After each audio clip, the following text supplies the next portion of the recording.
Você, funcionário em home office, já parou para pensar na questão das horas extras durante esse período de quarentena, quando as trocas de e-mails e mensagens por aplicativo com o patrão são mais constantes? Pois é, nem todo mundo sabe, mas esse tipo de comunicação fora do expediente pode caracterizar trabalho além da jornada convencional. Quem dá mais detalhes sobre o assunto é o advogado Bruno de Oliveira Braga, participante de hoje do nosso quadro Direitos e Deveres. Doutor Bruno, em que situações o empregador pode exigir que o empregado faça horas extras? Quais os limites desse acréscimo na jornada de trabalho?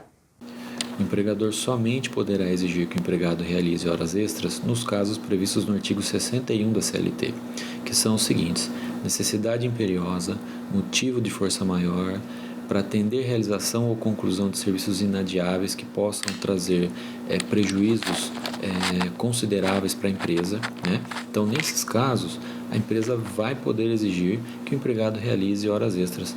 Óbvio que a empresa precisa comprovar todas essas situações e ela tem também os limites trazidos pela lei aí, como, por exemplo, jornadas diárias de 10 a 12 horas, dependendo do caso, e um limite também de até 45 dias no ano para a realização destas horas, nessa condição excepcional, né? Então, se o empregador oferece e o empregado não aceita, né, ele não pode realizar por motivos pessoais, ok, não há problema. Então, não se fez o acordo individual.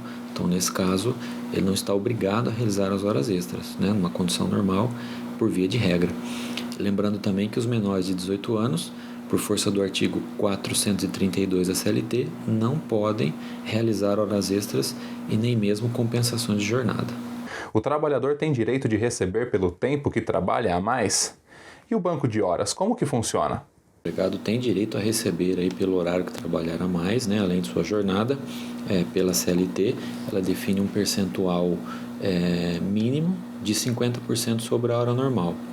Óbvio também que estas horas extras têm reflexos em DSR, FGTS, aviso prévio, 13º e férias proporcionais, que são esses três últimos verbas rescisórias, né?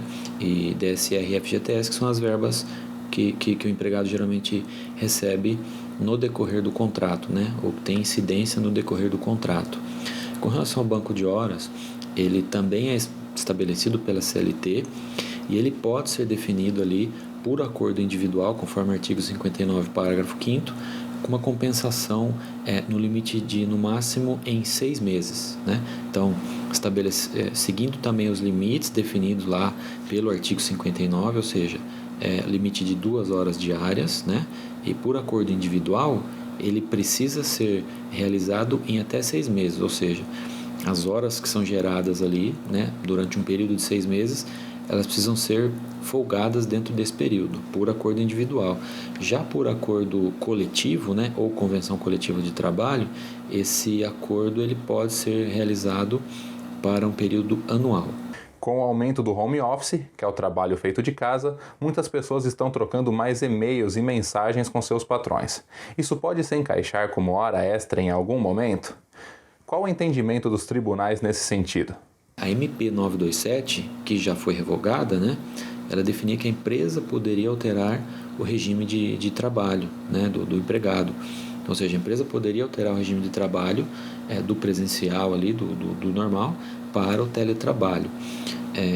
Com a revogação da MP, volta a valer o que foi estabelecido pela CLT, ou seja, isso somente pode acontecer por contrato individual de trabalho, então, ou seja, o acordo individual entre empregador e empregado, né? Então, o empregado precisa aceitar essa condição também, para ele passar a trabalhar em regime de teletrabalho.